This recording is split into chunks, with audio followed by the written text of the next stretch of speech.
chose you.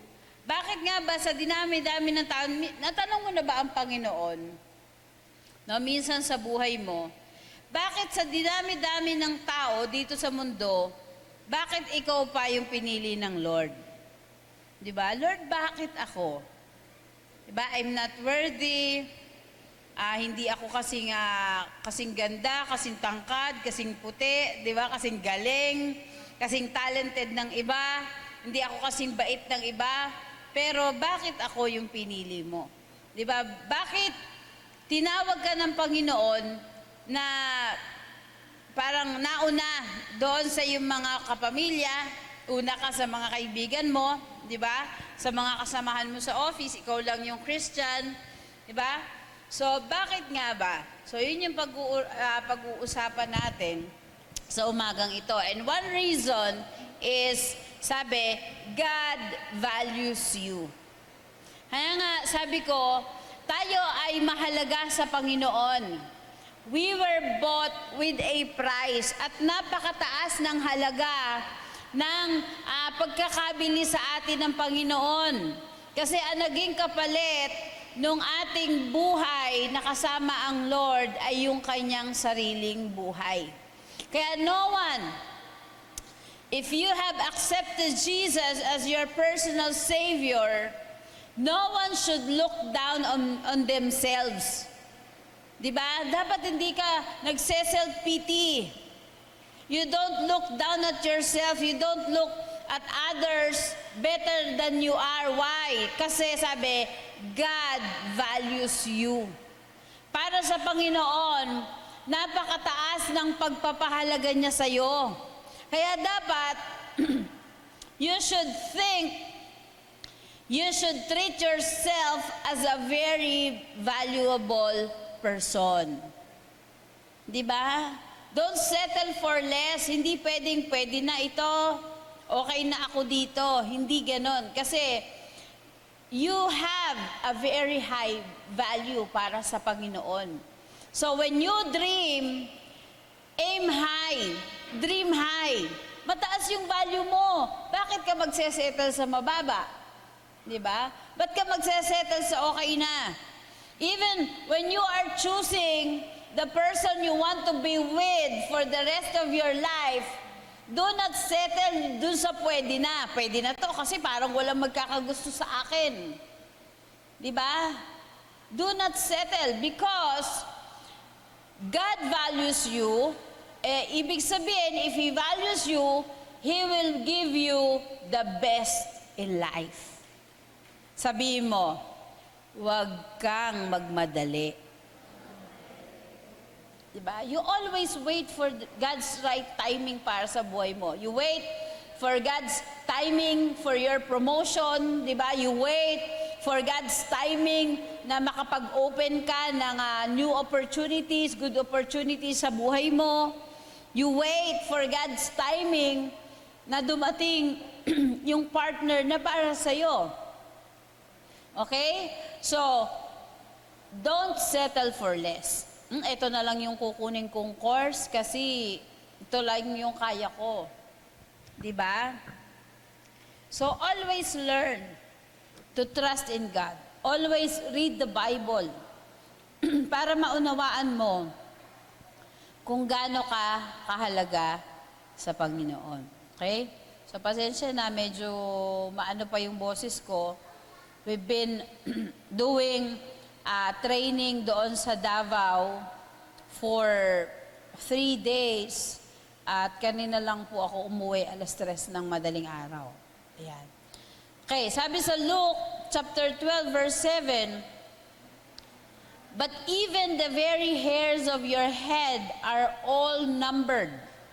Fear not, therefore, ye are of more value than many sparrows. Sabi kung yun daw mga ibon, dinadamitan ng Lord. Kung yung mga ibon, pinapakain ng Panginoon, di lalo na tayo. Sabi dito, even your hairs, di ba? Yung bilang ng buhok natin, alam yan ng Panginoon. Imagine niyo yun?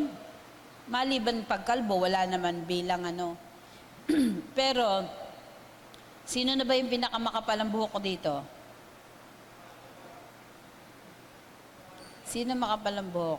Si Arjon. O, di ba? Bilang si Youth, si PJ. Bilang ng Panginoon, imaginein mo yun kung gaano ka-valuable sa Diyos. Even the numbers of your hair, kahit nauubos na yung buhok mo, bilang yan ng Panginoon. Ibig sabihin, sabihin nyo, ate, ano ibig sabihin nun? Ibig sabihin, ang Diyos ay very particular sa'yo. Mahalaga sa Kanya lahat ng aspeto ng buhay mo. Diba? Even yung iyong buhok. Alam niya yung bilang.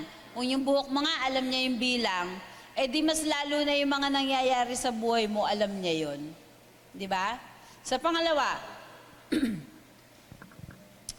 God is concerned about your soul. The reason why God chose you is because ayaw kanyang mapahamak. And dapat, ganun din tayo. That's why we are here sa church. We attend church, we attend cell groups, di ba? Para ma-steer yung ating desire na maghikayat ng kaluluwa. We need to be discipled inside the church. Mahalaga sa Diyos yung kaluluwa natin. Sabi ko nga, this is not the time for us na magpa-tumpik-tumpik, di ba? Magpalamig-lamig. Hindi na ito yung panahon para tayo ay tumalikod. But bagkos ito yung panahon na dapat tayo ay maging aktibo sa paglilingkod sa Diyos. Alam niyo, ang kaharian ni Satanas, busy na gawin tayong busy para hindi tayo maging focus dun sa mga bagay na gustong ipagawa sa atin ng Lord. He is infusing so many struggles sa buhay natin.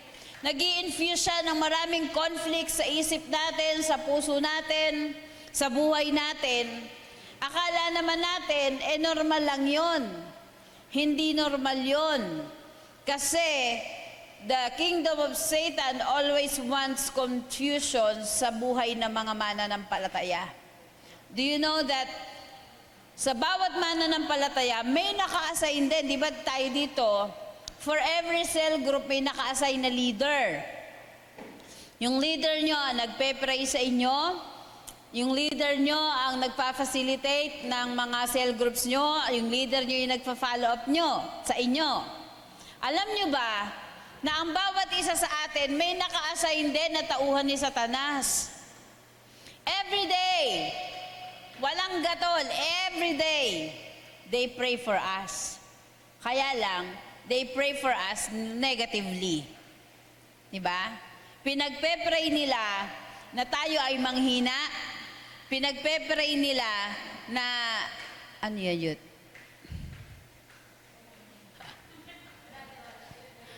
Akala ko andyan na yung tubig mananak muna tayo. Pinagpe-pray nila na tayo ay tumalikod sa pananampalataya, di ba? Pinagpe-pray nila na tayo ay huwag mag-pray, huwag magbasa ng Bible. Kaya kung kayo ay hindi nagpe-pray, hindi nagbabasa ng Bible, at tamad na tamad umattend ng cell group at ng church, ibig sabihin, tumatalab yung prayer ni Satanas sa atin. Sabi mo sa katabi mo, tumatalab ba? Huwag tayong pumayag na tumalab. Kaya nga, natutuwa ako kasi kahit na malakas ang ulan, marami tayo nandito. Ibig sabihin, maraming hindi tinalaban ng prayer nila na hindi tayo makarating. So kaya laging congratulations na nagumpay ka. So kinakailangan tayo din naman. We never stop praying, di ba? We never stop meditating the word why. Ito yung ating sandata. Pag tayo ay lumabas ng tahanan natin na wala ito, para kang sundalong humarap sa digmaan na wala kang sandata. Parang sinabi nyo, eto ako, patayin nyo ako. Di ba?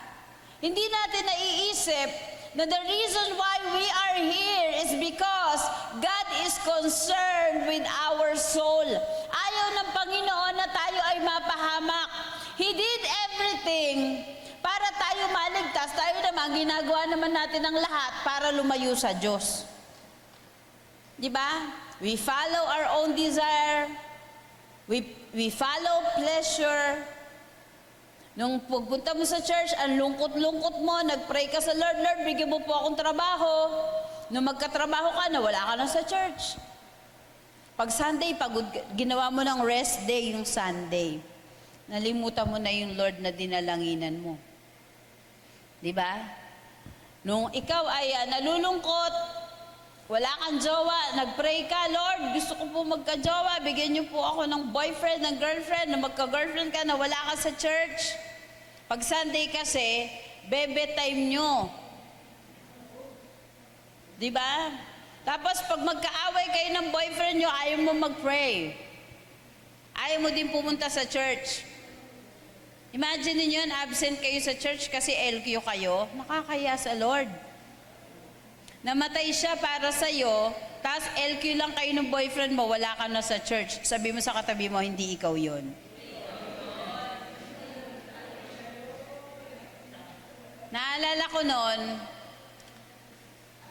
Naalala ko si Jonard. Lagi kasing broken-hearted si Jonard noon.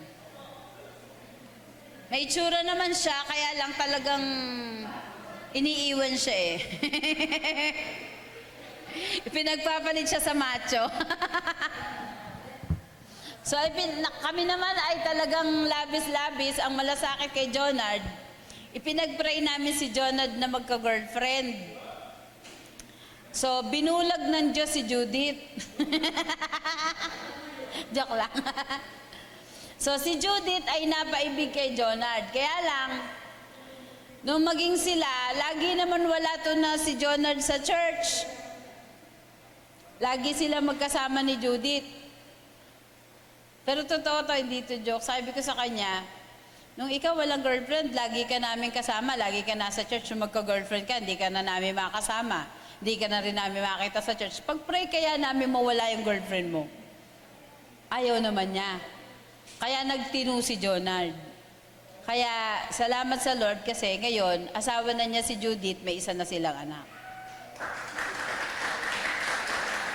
So you see, anumang bagay na umaagaw sa relationship mo sa Diyos, hindi yan galing sa Diyos. Diba? So, be mindful. Kasi God took you from the darkness and brought you into light because He is concerned about your soul. Ayaw kanyang mapahamak. Sabi sa Romans 5:8, but God demonstrates His own love towards us in that while we were still sinners, Christ died for us. Hindi ka minahal ng Diyos nung okay ka na, but sabi, makasalanan ka pa lang. Diba? Minahal ka na ng Panginoon at namatay siya para sa'yo. Sabi mo sa katabi mo, Christ died for us. Number 3. Sabi, God loves and cares for you. Diba? God loves you and He cares for you. Sabi sa Romans 8:38-39, for I am persuaded that neither death nor life, nor angels, nor principalities, nor powers, nor things present, nor things to come, nor height, nor depth, nor any other created thing shall be able to separate us from the love of God which is in Christ Jesus our Lord. Sobra ang pagmamahal sa atin ng Panginoon. Bakit? Kahit na hindi tayo karapat dapat mahalin, minahal niya tayo. And He truly cares for us. Bakit? Ang isip ng Diyos, lagi yung ikabubuti natin. Diba? Kaya nga sabi, kahit anong pagdaanan mo sa buhay, You are protected by God. Walang makakapaghiwalay sa atin sa pag-ibig ng Diyos. Tayo lang ang humihiwalay. Sabi mo sa katabi mo, huwag kang hihiwalay. Diba? Huwag mong ipagpapalit ang Panginoon sa mga bagay na walang eternal value. Diba? Pinagpapalit natin ang Lord sa gala. Pinagpapalit natin ang Lord sa trabaho. Pagod na pagod ka ng 6 days sa pagtatrabaho, isang araw na nga lang yung para sa Lord, absent ka pa. Di ba nakakalungkot yon? Sino dito yung may girlfriend, boyfriend? Huwag kayong mahiya. Hoy, PJ, Erin, tumaas ka. Magkagalit kayo? Di ba, ikaw tsaka yung karelasyon mo, pareho kayo nagtatrabaho, di ba, Erin? Anong araw ang baby day nyo? Ha? Every day? Kadiri, lagi ko nga kasama nung Kadiri. Okay, so, yung mga napapanood ko sa TV, no, meron silang araw na para doon lang sa kanilang karelasyon. Bawa, Thursday. Ito ang Thursday, sa atin lang to. Hindi ka pwedeng maglagay ng schedule. Kung halimbawa, sige, si Kat, tanungin natin. Kat, tayo. Tumayo ka, Kat. Sabado. Tayo ka, Kat. Kaya pala minsan wala ka sa practice. Hindi, joke lang. Hindi, joke lang. Joke lang naman. Halimbawa, Kat, yung Sabado, yun yung bebe day nyo, di ba? Paano kung nag-set siya ng ibang schedule? Ano mararamdaman mo? Bad trip ka o upo ka? Si Lord naman di na ba bad trip sa atin? Pero nakakasama ng loob, di ba? Kasi, yun na nga lang yung time ng pagtatagpo nyo, pinagpalit ka pa sa iba. Di ba? If you're going to put yourself in God's shoes, kung ako si Lord, anong mararamdaman ko? Di ba meron tayo naririnig, what would Jesus do? Di ba? Palitan natin yon. Pag tayo ay wala sa church, lagi mong tanongin yung sarili mo, what would Jesus feel? May date kayo, pero inindyan mo siya. Di ba? Ang sakit nun. Excited na excited si Lord. Kasi mamimit ka ngayong araw, hindi ka dumating. Di ba? Sabi ng team song ni Janjan, it really hurts na magmahal ng ganito. Di ba? You are loving people. Kaya lang, hindi napapahalagahan ng taong minamahal mo yung pagmamahal. Nakakalungkot yun. And always remember that we were created in the image of God. Yung nararamdaman natin, nararamdaman din ng Diyos yan.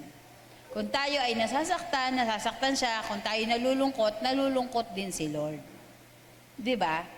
Okay, sabi sa 1 Peter chapter 5, verse 7, casting all your care upon Him, for He cares for you. Di ba nakakagaan ng loob?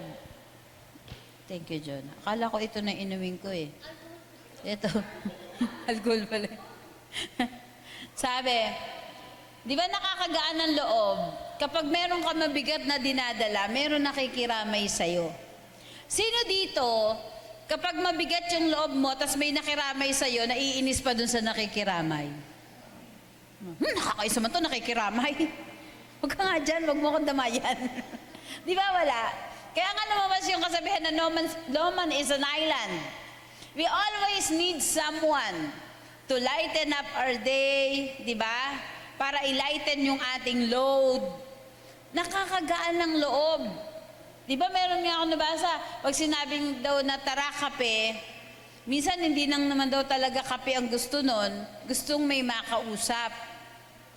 Saan ba tayo magkakape, Jonah? Oo.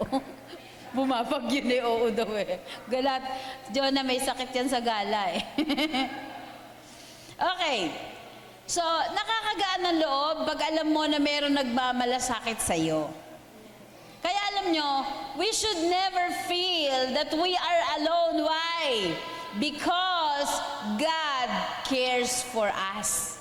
At wala nang ibang makapagmamahal sa atin ng katulad ng pagmamahal ng Panginoon. Diba? His love is the best love that a man could ever experience. Ba't may dumating na bonnet gang? Ang cute ng attorney Popoy. Diba? God cares for you. Sabi mo sa katabi mo, God cares for you. Iba yung feeling. Diba? Pag tao nga, diba? Pag meron kayong friend na nagsabi sa'yo, oh, kumusta ka na? Diba nakakagaan ng loob? O kumain ka na ba kahit hindi ka pa kumakain? Nakakagaan ng loob. Diba? Kumain ka na ba? Hindi pa. Ako din, hindi pa. Makain ka na. Nakakagaan ng loob pag alam mo may nagmamalasakit sa'yo. Lalo na, mas nakakagaan ng loob pag naunawaan mo na ang Diyos ay nagmamalasakit sa'yo. Okay? Number 4. God wants good things to come into your life. Gusto ng Panginoon na ma-experience mo yung magandang plano niya sa buhay mo. Di ba sabi sa Jeremiah 29:11? Merong plano ang Diyos sa bawat isa sa atin. At ang gusto ng Panginoon, magkaroon tayo ng maayos na buhay. Di ba? Maayos, mapayapa, masaya, mahabang buhay na pinagpala. Di ba napakaganda ng plano sa atin ng Panginoon? That's the reason why ikaw ay pinili niya. Ikaw ay tinawag niya para maranasan mo yung mabubuting bagay na inilaan ng Diyos para sa kanyang mga anak. Siyempre, una-una lang yan. Minsan talagang sa iba mabilis no? Kasi masipag din naman sila. 'Di ba? They follow what God instructed them to do. Kasi alam nyo, yung mabubuting bagay, nakalaan naman talaga yan para sa atin. Pero minsan, hindi natatanggap ng iba. Alam nyo kung bakit? Hindi sumusunod. Sabihin mo sa katabi mo, kaya sumunod ka. Hindi natin natatanggap yung mabubuting bagay na gustong ibigay sa atin ng Panginoon kasi we are not proving Him that we are worthy of it, that we can handle it. Kasi di ba minsan nagpe-pray tayo, Lord, I pray, payamanin niyo po ako. Sabi ng Lord, hindi ka pa nga mayaman. Pag may nag-aya na sa iyo mag-outing naalis ka sa church, paano ka tapayayamanin? Baka pag linggo, wala ka na din sa church. Di ba? Sabihin ng Lord, hindi ka pa nga mayaman, yung maliit na tinatanggap mo, hindi ka nagtatights. Di lalo na pag yung malaki na yung tinanggap mo, hindi ka na lalo nagtights. So good things will happen if God will see that we are worthy of it and we can handle it. Hindi ka bibigyan ng Diyos ng bagay na hindi mo kayang i-handle. Hindi niya bibigay sa iyo yung mga mabubuting bagay kung alam niya na pag binigay niya sa iyo, mawawala ka sa church. 'Di ba? Kasi nga, hindi siya yung priority mo. Sabi, make God first your priority. Diba? Seek ye first the kingdom of God and all these things shall be added unto you. You have to put God first. So, James 1:17. Every good and perfect gift is from above, above, coming down from the Father of the heavenly lights, who does not change like shifting shadows. Hindi nagbabago ang Panginoon. Diba? And God is a very fair God. Hindi natin pwedeng sabihin, bakit sila binless, ako hindi. Bakit sabi ng Word of God, ang plano ng Diyos i-bless tayo, pero bakit ako hindi bine-bless ni Lord? Maybe something is wrong. You are not obeying what God is telling you to do. Diba? Minsan, tayo yung nagiging hadlang sa blessing ng Panginoon sa buhay natin. Tayo yung nagiging hadlang para hindi makakilos ang Panginoon sa buhay natin. Why? We are so disobedient. Sabi mo sa katabi mo, huwag matigas ang ulo. Diba? Kahit naman sa magulang mas madaling pagbigyan yung request ng anak pag masunurin. Diba? Kung halimbawa kayo sa bahay nyo, pag inuutusan kayo ng nanay nyo, nagiging ibon kayo. Ba't nagiging ibon? Wait lang, Nay. Wait lang, Nay. Laging wait. Diba? Sabi naman, pag meron naman daw kayong kailangan, nagiging baka naman kayo. Ma, pempera.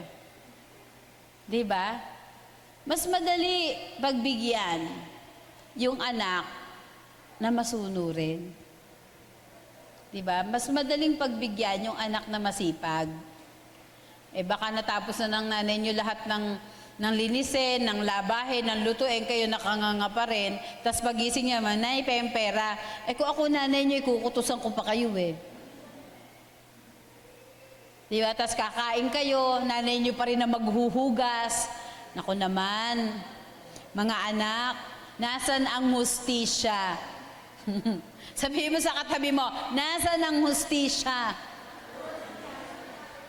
Noon, dun sa amin, problema namin yan dyan sa kabila. Yung mga kakain, nalilimutan na gumamit sila ng pinggan at kutsara, pati baso. Kaya sabi ko, kung ayaw nyo maghugas ng pinggan, sa palad kayo kumain. Diba? Imagine niyo kung may sabaw, paano kayo kakain sa palad?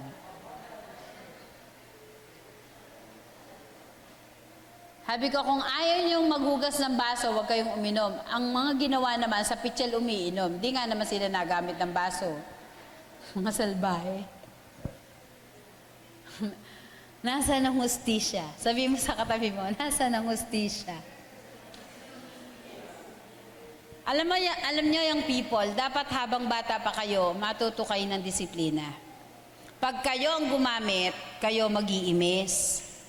Pag kayo ang nagbukas, kayo din ang magsasara.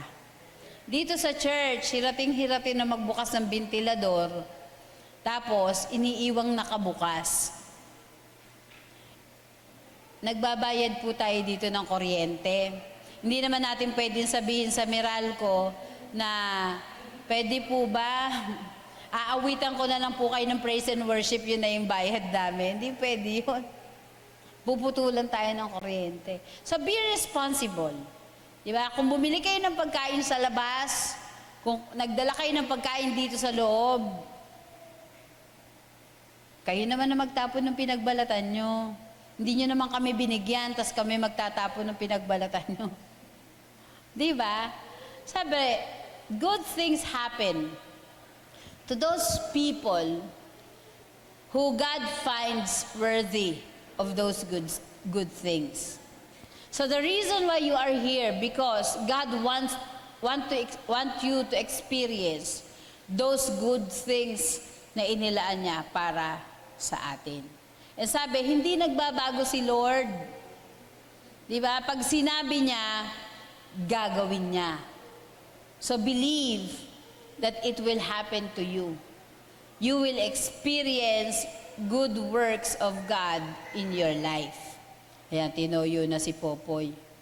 Number 5. Jaja, alagaan mo si, yung baby. Number 5, God wants you to serve Him. Yan. Gusto ng Panginoon na paglingkuran natin siya. Diba? The very reason why God created us is for us to give glory to God. Kaya hindi ka dinila ni Lord dito para lang maging tagapanood, para maging tagapakinig. God has a purpose kung bakit niya ikaw dinala dito, and that is, He wanted you to serve Him. Colossians chapter 3, verse 23 and 24. Pwede bang sabay-sabay natin itong basahin? Ito natin, kayo dito sa ano ba tawag dito? Screen, di naman to screen, sa pader. Tingin kayo dito sa pader. Pwede ba sabay-sabay tayo magbasa? Ready? 1, 2, 3.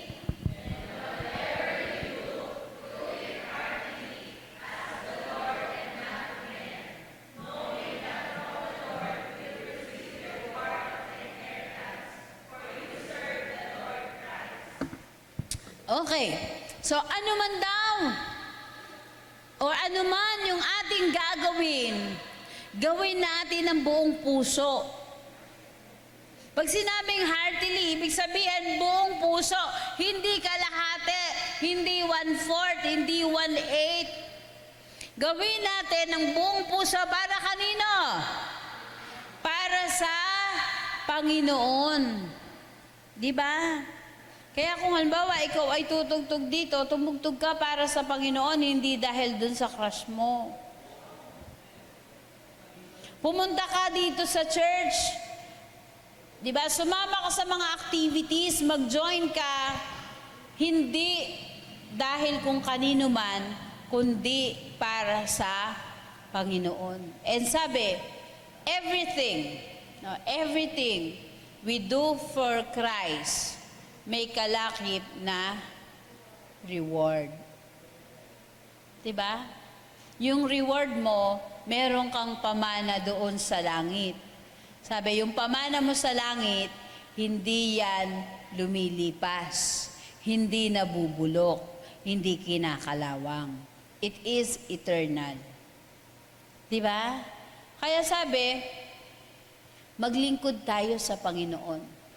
Yung mga naglilingkod lang sa Diyos ang makakatanggap noong eternal inheritance, yung reward. Diba? Sino dito ang gustong makatanggap ng pamana mula sa Diyos? O siya, yung di sumagot, dito na lang kayo. Wala kayong mana. Tagawalis na lang kayo doon sa langit. Okay, lahat tayo gusto natin tumanggap. Pero sabi dyan, yung pamana ng Diyos, para lang yon sa mga naglingkod sa Kanya. You don't have to be a pastor to serve God. Di ba?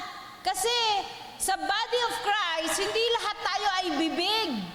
Hindi lahat tayo ay kamay. Sino dito nakakita na tao, puro kamay lang? Walang mata, walang bibig, kamay lang. Di ba wala? Each one of us has a special part sa katawan ng Panginoon. All you have to do is look for your part. Anong part ba ako?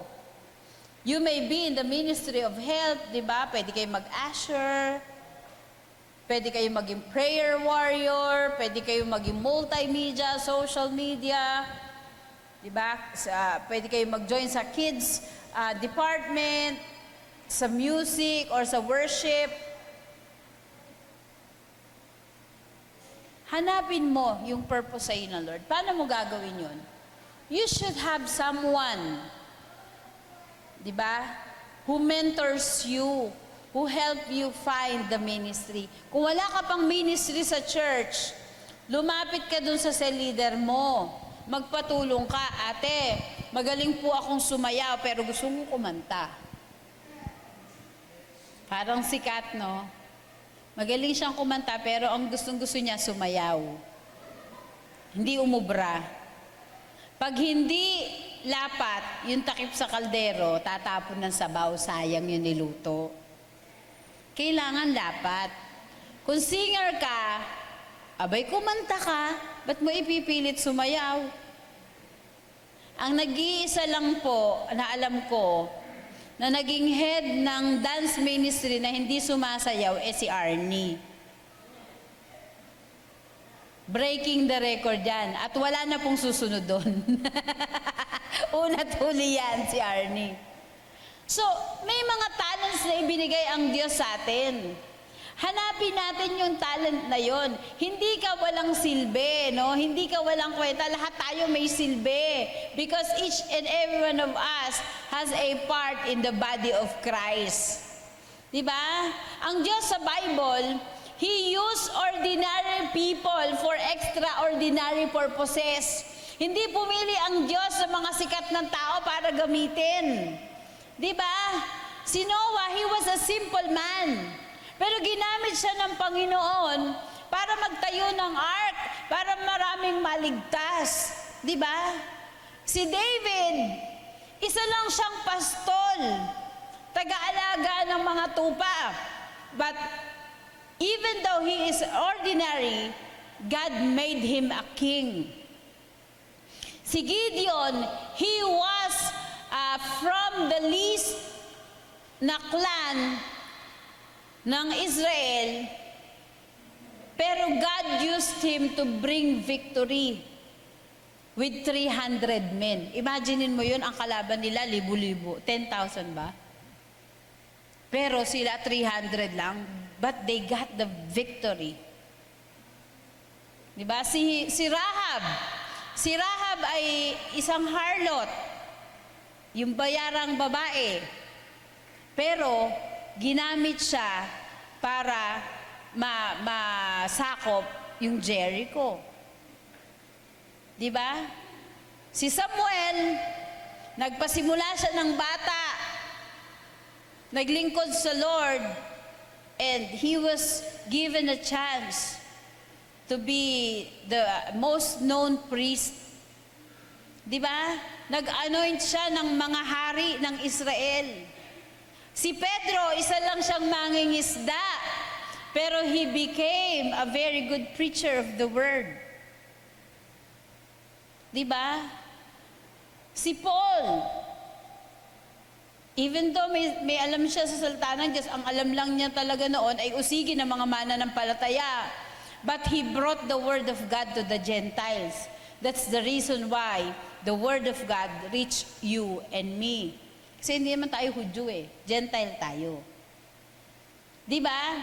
These are ordinary people that God made extraordinary. Nakagawa sila ng mga extraordinaryong bagay sa kanilang buhay. Diba? So God has a reason kung bakit ikaw ang unang tinawag sa family mo. Ikaw ang unang tinawag niya sa mga kaibigan mo at sa mga co-workers mo. Kasi out of you, God will do great things. So believe. Kahit na sa tingin mo hindi enough yung kakayahan mo. Remember these people. They are ordinary people, but they did extraordinary things because God was with them. Diba? Mga normal lang na tao to. Wala silang mga magic tricks. Hindi sila mga superhero. Hindi din sila super spiritual. Diba? Hindi sila yung kabanal-banalang mga tao. Iba pa nga sa kanila, may mga problema Di ba? Si Gideon, may self-pity siya. Si Rahab, harlot siya. Si Peter, meron siyang anger problem. Di ba? Anger issues. Lalo na si Paul. Di ba? Hindi si Paul James si Paul. Si Apostle Paul. Di ba? He was a murderer. Kita nyo si David, naging slave siya. He was the youngest among his siblings. Taga-alaga lang siya ng mga tupa. But God used these ordinary people to do extraordinary things for His glory. Diba? Kapag ikaw ay tinawag ng Diyos, meron siyang trabaho na gustong ipagawa sa iyo. Alam niyo, pag pinag-aralan niyo yung mga alagad na, kahit yung 12 disciples, mostly sa kanila, they are ordinary people. Pero, nagamit sila ng Panginoon para magpalaganap ng mabuting balita. So just like us, they are prone to mistakes, to faults, di ba? May mga lapses din sila sa pananampalataya. Kasi hindi naman tayo perpekto. Diba? Pero pag ikaw ay tinawag ng Panginoon at ikaw ay nagpagamit sa Kanya, makakagawa ka ng mga bagay na hindi mo inaakala na magagawa mo. You can do things that is beyond your limit. So, why does God use ordinary people? Kasi ayaw niya na dumating yung panahon na magmamalaki tayo. Ay, ginawa ko to kasi matalino ako. Nagawa ko yan kasi magaling ako. So, bakit ordinary people? Kasi alam ng Lord na we are created, each and every one of us has a unique capabilities. Diba? Minsan may mga influences tayo dun sa sarili nating market. Siyempre, yung opisina ko, hindi man pwedeng kayo mas ma-influence doon. Siyempre, ako. Diba? Sa opisina nyo, sa school nyo, mas ma-influence kayo. That's the reason why God chose us. No? God needs someone who will stand in the gap between Him and the people around you. Kaya you should feel privileged kasi ikaw yung napili ng Diyos. Sabi sa Ezekiel chapter 22 verse 30, I looked for someone among them who would build up the wall and stand before me in the gap on behalf of the land. So I would not have to destroy it, but I found no one. God is looking for someone He can use. Diba? He is not generally particular kung anong qualification meron ka. God uses anyone who is willing. Basta willing ka, gagamitin ka ng Panginoon.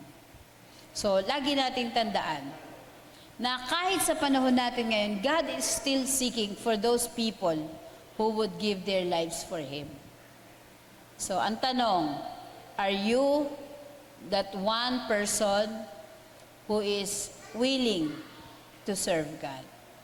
So, kayo lang yung makakasagot nun. So, only those people who are obedient to God will experience God's work in their lives. Tayong lahat ay pumikit at ipanalangin natin sa Panginoon. Lord, tulungan mo po na makita ko yung purpose mo kung bakit mo po ako dinala sa lugar na ito. Tulungan mo po ako na mahanap ko po yung ministry na gusto mong paglagyan sa akin. And help me, O God, to have a willing heart.